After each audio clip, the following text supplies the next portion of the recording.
Good morning, good afternoon, wherever this finds you. Welcome to our Real Estate Investing Zoom, or the official podcast for the LA County Real Estate Investors Association, LLC. I'm Bill Gross, I'm your host. We host this call every Tuesday at 3 p.m. to hopefully help you, as Lloyd says all the time, three things. One, to look for mentorship or coaching or somebody who can lead you in your business. Two, to educate you, to learn new ways to be successful in your business, whether you're looking to add passive income or, to your business, to your lifestyle, or looking to become a professional in real estate. And three, to join you as a community. So we do this call every week to offer you those opportunities. I'm really excited to have today, I think she's a newer vendor to the LA Real Estate Investors Group, Jenni White, who is a specialist in marketing and her company is Polaris Marketing and Consulting. I'll let her tell you what she does. Hey, Jenni, how you doing? Hi, Bill. I'm doing well. Thank you. How are you?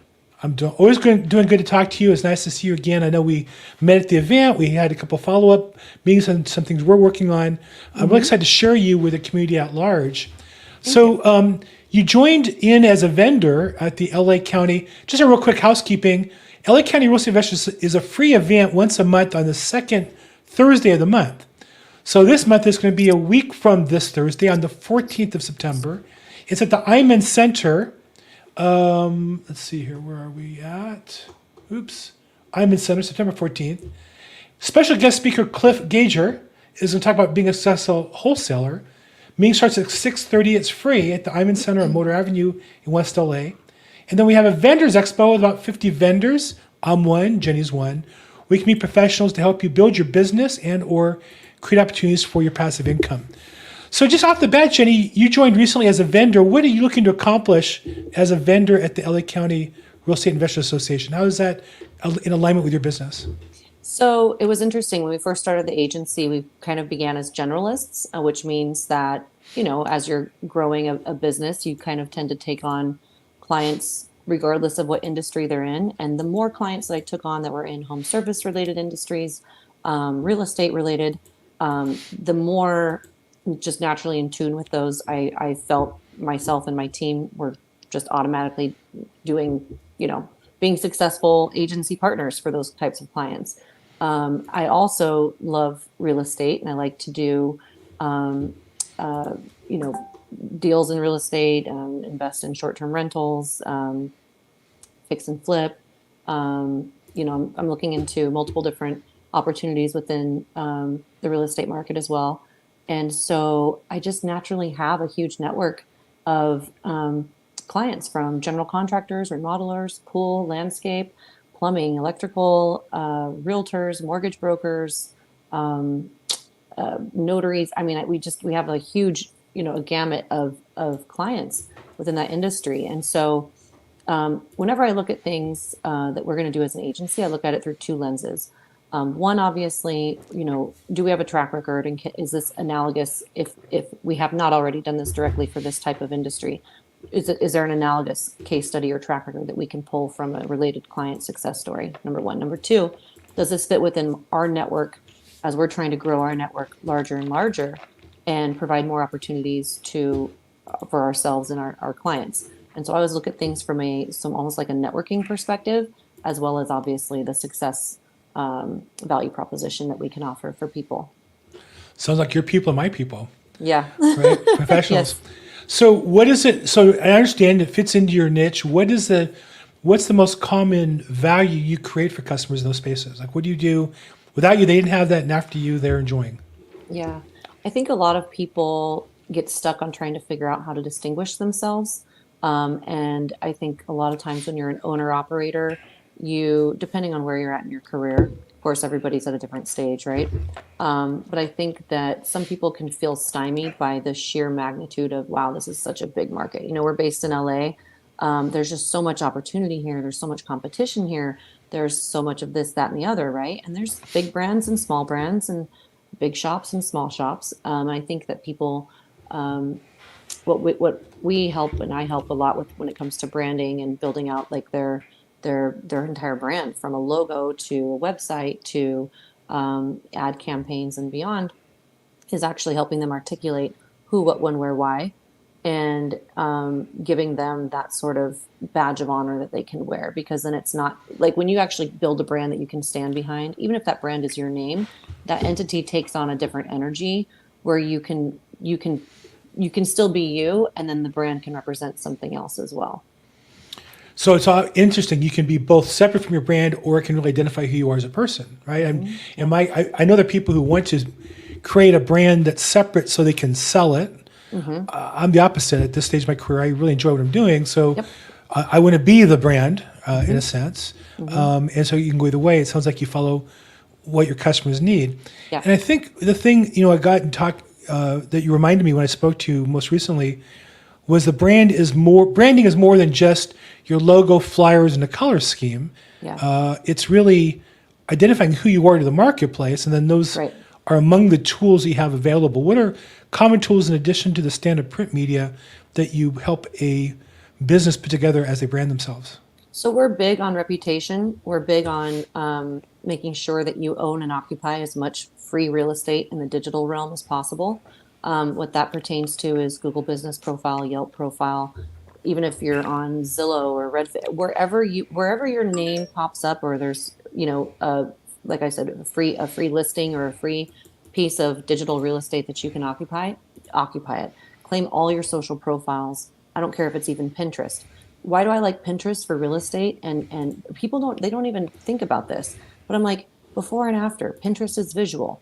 People are shopping. If it's on Nextdoor, Angie's, wherever you can create a listing, you need to do that. And there are about 35 to 40 just off the top for like your basic home service provider, or even realtors or mortgage folks. So it's just like, I definitely see the value in occupying as much space as possible without having to necessarily pay to occupy that space. Now that is where your brand can be uh, can grow for you in an organic way, because you're increasing your probability and likelihood of exposure and impressions. Basically, get showing up on for people that there may be things out there that you're like, I've never even heard of that. Why would I put my name on that?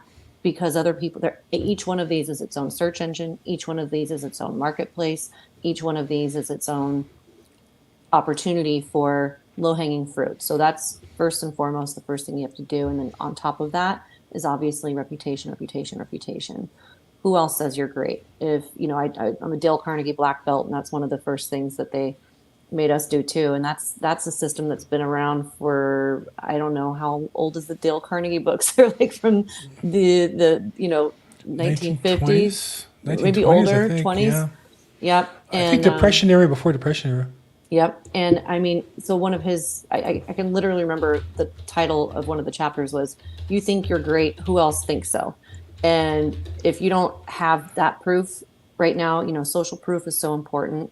Authority is important. What you're doing here to provide value and information and community is important. I think that that's part of your brand. So if I were to identify, hey, what does Bill Gross mean to the real estate community? He means he has experience, he has a good network, he provides value and information, he's entertaining, and he Well, is, well, because you make things interesting, and you give so much value, because people can come to you and to your resources that you're providing gratis, and they can go, oh, like, I can learn from this man and from this organization, and that is part of your brand.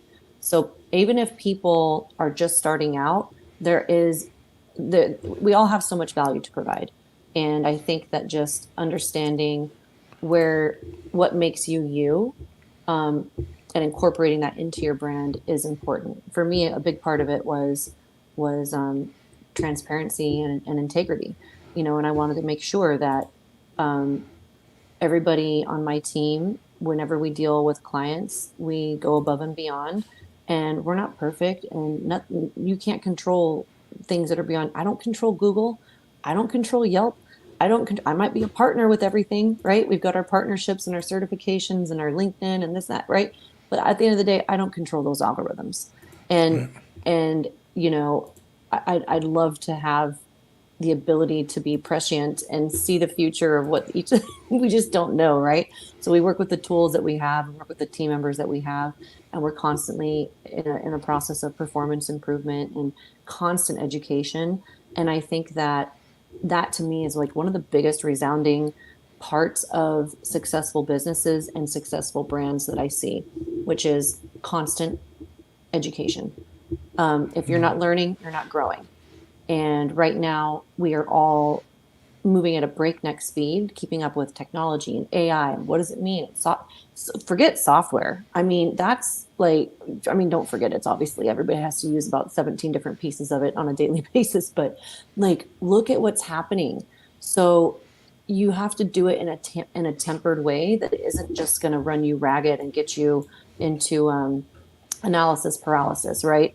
But do it in a way with people that are industry focused, like for you, that you can continue to expose them to working trends and increasing their knowledge base on germane topics that aren't going to just completely confuse them and send me in 100 different directions. I think that's important too.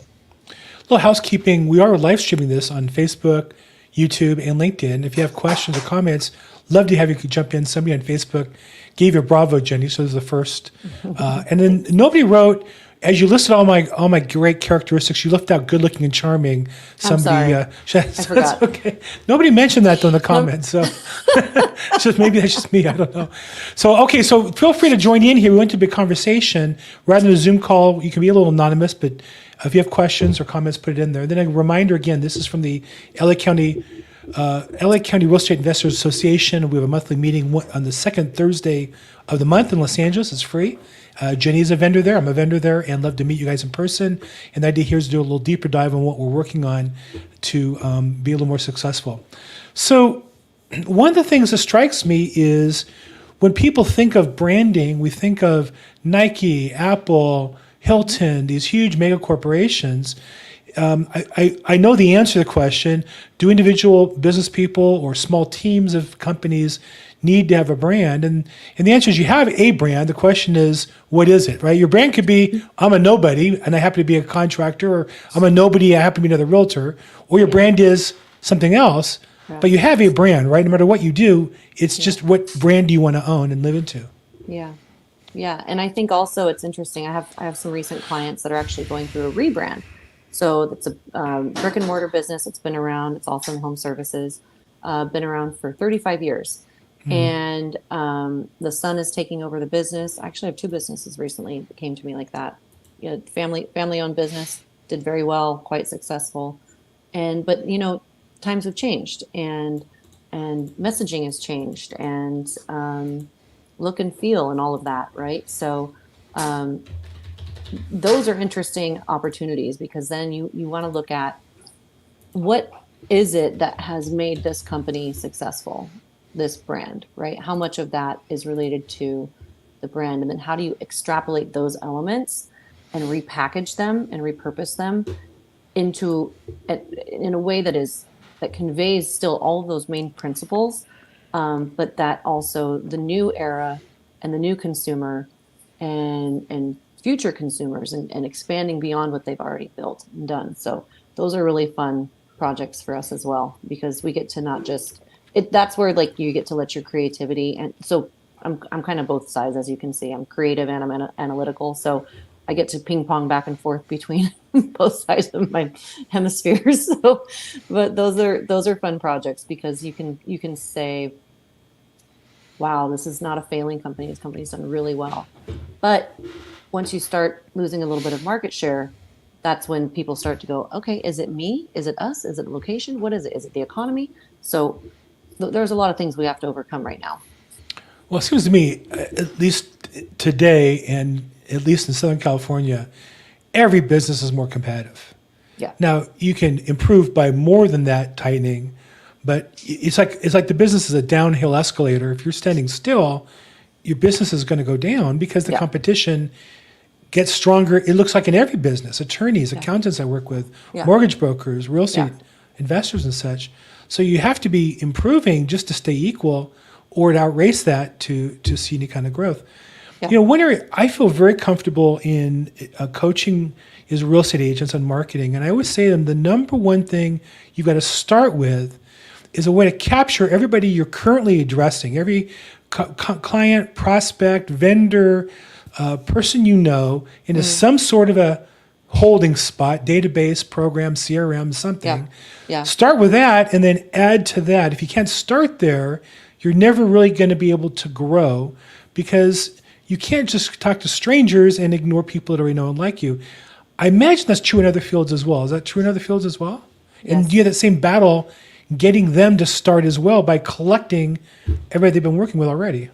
I think it's a psychological hurdle. I think it's a behavioral change hurdle. I think that there are many elements to why a lot of people don't like doing that. And I was kind of going to hit on a little bit of this when I was talking about people that are building, like, let's say realtors, like, that are building a personal brand or trying to figure out what it is that they represent.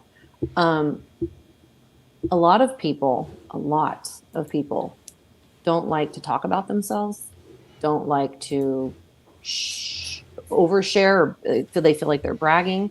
And that is an impediment when it comes to running your business, especially being an entrepreneur or doing anything that is sales related, because you are the product in that respect. When I speak with people, I'm very aware that they're connecting with me as an individual, and I represent this company, this brand. But if I can't brag about my team, if I can't tell them that, we're rated A on the Better Business Bureau, that we're part of the Go Biz program with the Governor's Office of Economic Development, that we're, if I don't feel comfortable sharing that, that's not going to help me build rapport and validation from people. Especially in professional services, you're always looking for someone who's either licensed, in good standing, reputable, has integrity, and the other validators can confirm that information. So back to your question is, oops, she's about to give us the money line, and there you go. Sorry, I'm back. The main way to hedge that is to get everybody else to confirm what you're saying.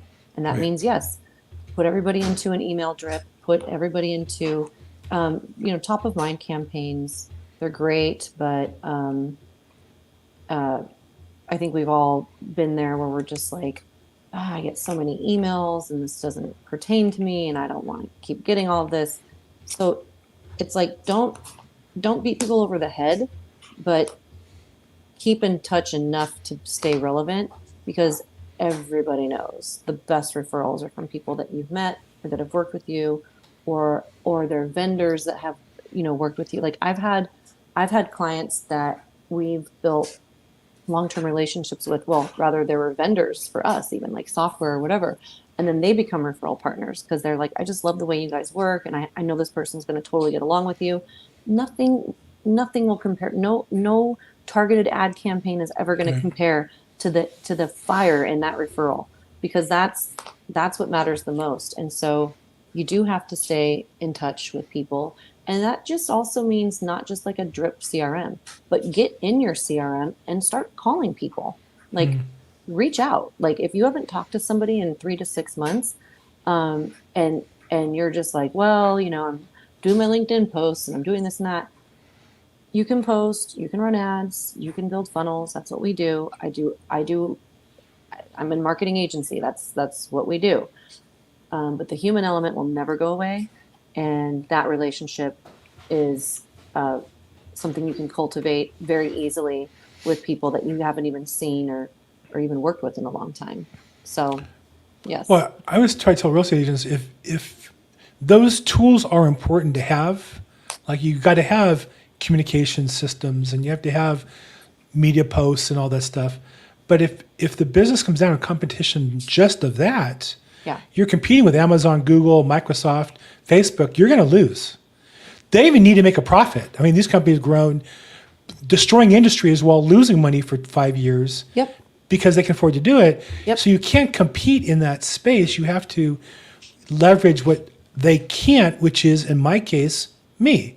And if it's me or Google or me or Zillow or Yeah. me or Redfin or me or whatever brand is, I'm going to win enough to make a good living. I'm not going to win them all because some people don't like me.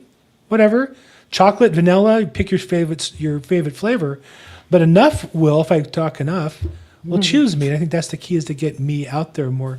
So towards that, you must see clients who come to you and they're having problems, and there's a mismatch between the brand and the experience they're delivering to your customers. How do you help align those two, or how do you help people realign them if they're mismatched?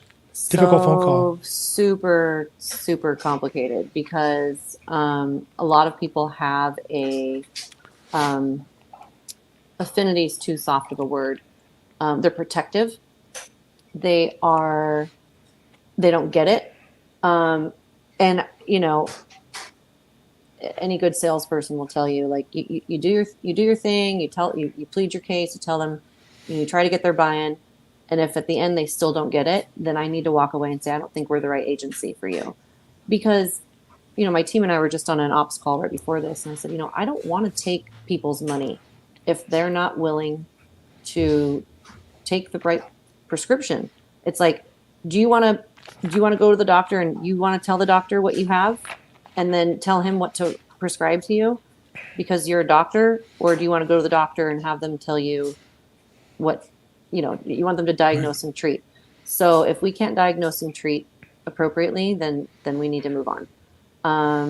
Now, the ones that get it, those are, it's not like it's something that's slapped together. It's multiple calls, multiple meetings, multiple iterations. It's something. It's kind of like a marriage. It's like they're gonna if this is their company, this is their business, or if there's like more than if it's a team, this is something that people need to believe in, and so that's it. Doesn't always go the way we want it to, so but that's okay.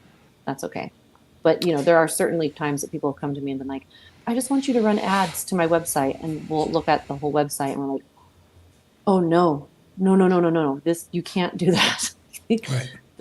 There's broken links and there's no call to action and there's nothing installed to increase conversions. And you can't, there's no validation. I'm a popular girl right now. I had to do this stream right now from my phone because my computer would not accept the software, and we had to hop on and get it to go live. So sorry, guys. I'm going to actually turn my phone on Do Not Disturb. 1 second. It's always something with technology. We had our stream last week, and we used Restream to stream it live, and as a result, had a little technical. It just seemed like it's always something you just have to go with. Thank you for sharing, and thank you for making it work and being with us. Sure. Reminder, if you're on the call, we have a nice following here on the YouTube and Facebook. Feel free to jump in, ask questions, put in comments, say you're crazy. You have a chance to, I'm sure, I don't know that you charge necessarily for consultations or questions, but certainly have a chance to talk to a professional for free and ask some basic questions. Also, she'll be, as I will be, at the LA County Real Estate Investors Club next week, a week from Thursday, on September 14th at 6:30 at the Iman Center in Culver City. It's a Real Estate Vendors Expo. We'll have about 50 vendors. The best two will be me and Jenni. Go up and see. I don't know how I came up with that one, but anyhow, it sounds good. It's true. So true. Free admission to the Vendors Expo and to the talk. That's awesome. And the talk by Cliff Gager. He's fantastic on being a wholesaler, which is a great way to start your business. So if you're brand new, come. If you're experienced, you're going to have 250 people in the room. Most of these people are your contacts. Most of the people are your prospects. And then Jenni can help you figure out how to identify those people. What I like about marketing is I think when you're there in person, it kind of forces you to be in front with people and be real with it. So I find that exciting. Definitely. So I'm sure you talk to people who, need to take a more professional approach to their branding and their messaging.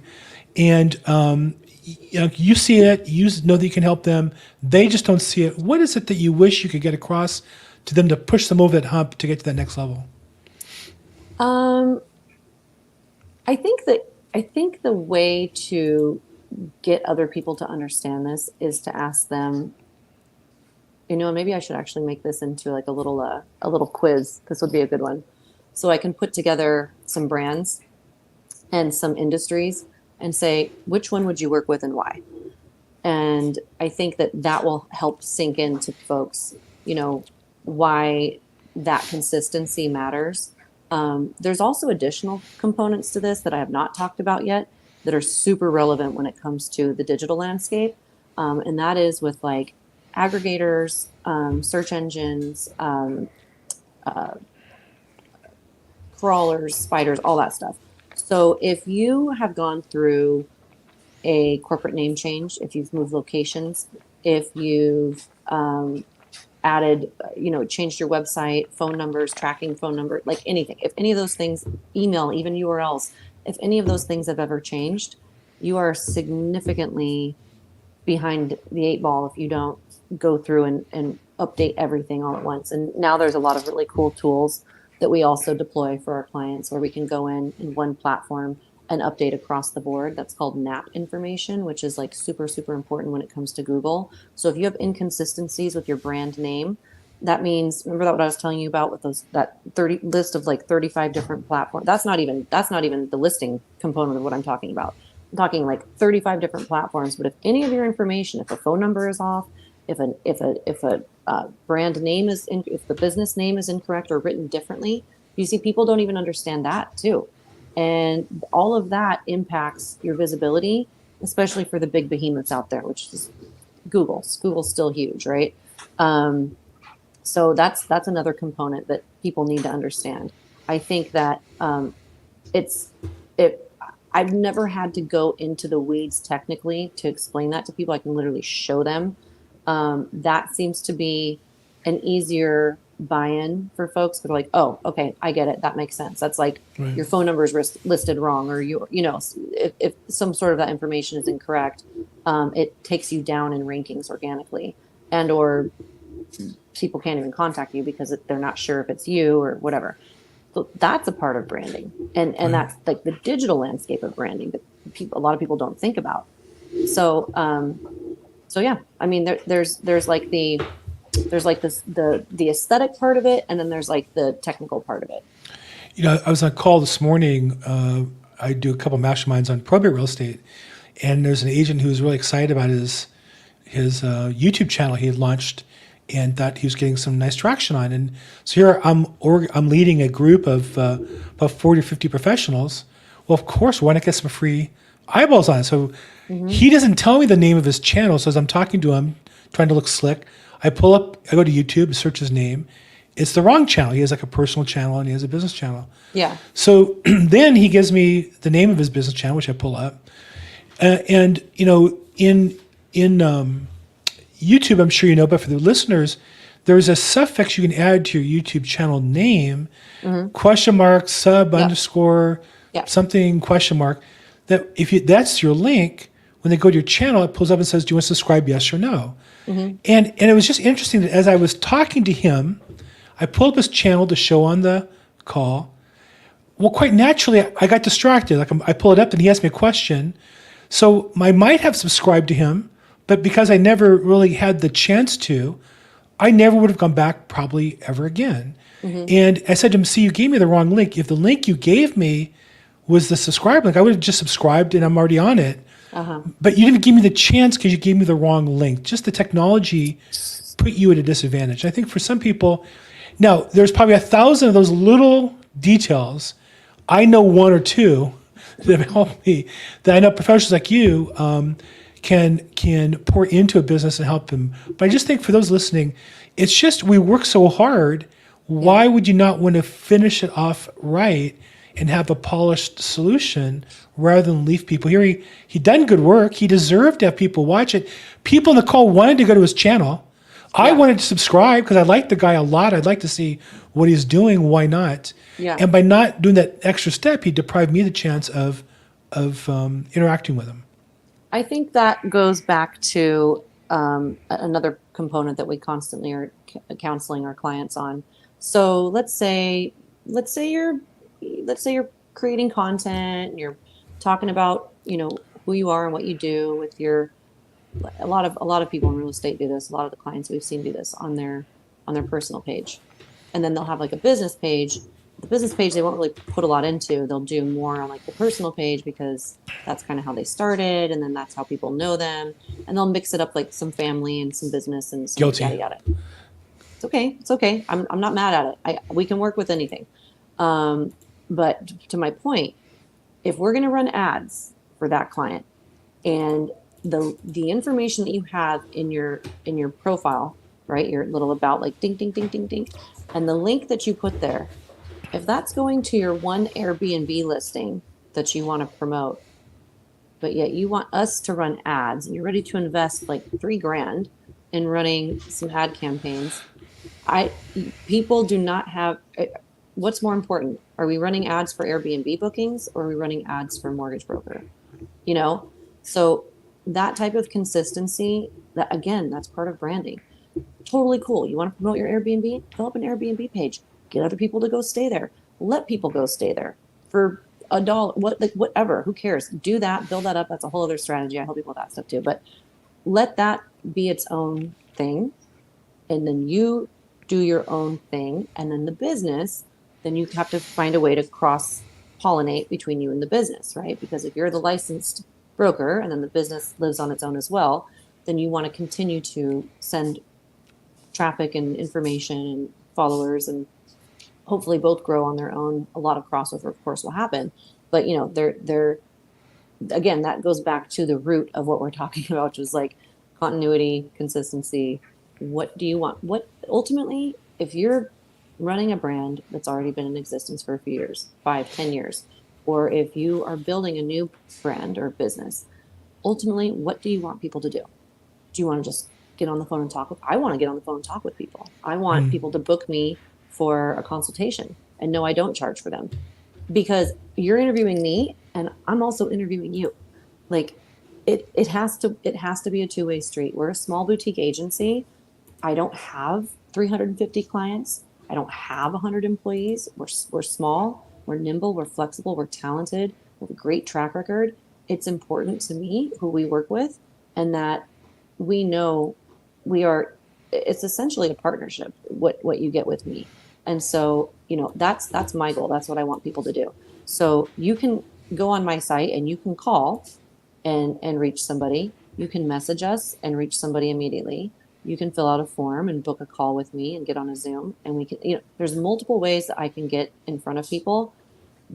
And I've curated it as such because I know the pathway that works for me and for our clients. So you have to do the same thing in everywhere else that you appear. Now, social media is complicated, right? Because let's say you're on LinkedIn, Instagram, Facebook, YouTube, Pinterest, which I always people like, especially if you're in like building or anything that's house related, like definitely get on Pinterest. Twitter, Google Business Profile, Yelp. How many did I just list? Like 8, 9. Well, most of those profiles don't really play nice with each other.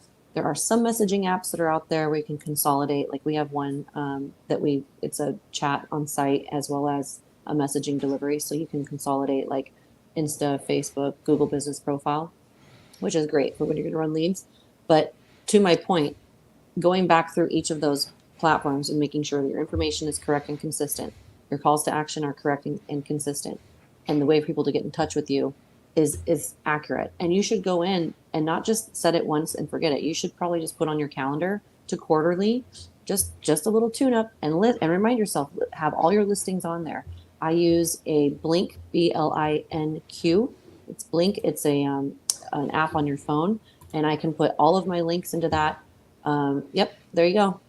So that I have on my phone. It comes with a QR code. Somebody can scan my QR code. When I go to conferences, sometimes I'll just make that my home screen. So people go, oh, do you have a card? Yeah, I have a card. You want a digital one too? Boom, scan, click, save, done. You see I can put all the social profile listings on there, from YouTube to Facebook to LinkedIn to Google, all of that, or Yelp, everything's on there.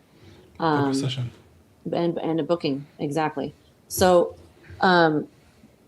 it's just a way to sort of streamline, what you're doing, how you show up, and how also teaching people how you like to be engaged with. I have people that let me just think about this. I have clients that prefer to chat on WhatsApp. So I have group chats on WhatsApp, individual chats on WhatsApp. I have clients that only like to text. I have clients that email. I have clients that, right? So everybody has like a preferred mode of communication. And I have some that just DM me and I'm like, oh no, we this needs to all be in an email. Like this has to go on the Google Drive. Like you can't just send me, you know what I mean? Pictures or whatever you want me to put in the ads. So Right. It's just part of the sort of learning how you communicate best and then teaching people how best to communicate with you. So you can be efficient. I mean, literally just, I took a break and I was waiting for somebody, and on Facebook now has like chats for every one of your profiles and like multiple topic chats. And I'm seeing these chats going on my page. I know nothing about them asking me questions. And I'm like, you can't keep track. You got to kind of push people where you want them to be. And so I know my Facebook, when I set up, I never really got control of it. And that part's been a mess. But I think overall, people come at you from so many different angles. I try to push them to the same spot. I like emails of a record, and I feel like if everybody's emailed, that I can reconnect with them easily. Mm-hmm. And being in real estate, in transactions, I need it all for a record, so that's important. But it's tough to keep people kind of rounded up. Yeah, absolutely. Yeah, and plus then you put them back into your CRM once they're in the email, so it's like still a much better system. Right. Yeah. Yeah. Okay, so the best way then, the next step, somebody who's interested should go to your website, which is polarismarketing.io, polarismarketing.io. And if you go there, you can book a free demo and, or in the bottom left, give her a call, set up a time to get together with her. Or you can go to her link if you want to copy down this link as well. And it has all her details as well. And on the bottom, book a session. So it sounds like I'm the same way. It's funny that so many professionals, I think, like hide their name and phone number and email. And it's like, do you really get that much junk mail that you can't manage it? Like, is it really that hard? I'm pretty out there, and my phone and email is on everything. Yeah. And then, I get the occasional idiot who calls and books an appointment and shouldn't, but and so I admire that about you, that you're willing to talk to people. And the other option is, in addition to that, is go see her in person or see me or see both of us and say hi next Thursday at the LA County Real Estate Investors Club, where we get together and help professionals, help people when they get started in the business and so on. So, Jenni, I've really enjoyed our relationship. Look forward to some new stuff going forward, and enjoy your time here today, and look forward to seeing you next Thursday. Definitely. I'll see you then. Thank you, Bill. Thanks, everybody. Thanks so much. And again, we do this every Thursday at wrong spot there. There we go. We do this every Tuesday at 3 p.m. Pacific time, 6 p.m. Eastern. We also live stream it on YouTube, Facebook, and LinkedIn. Feel free, if you're watching on the replay, to ask questions as well, and we will I'll answer them if they're for me, or if they're for Jenni, I'll forward them to her. The goal here every week is to provide you with mentors, education, and opportunities for networking to build your real estate investment portfolio, as well as business if you're a professional. So look forward to seeing you next Tuesday at the Lyric event. Thank you so much, everybody, and have a great week.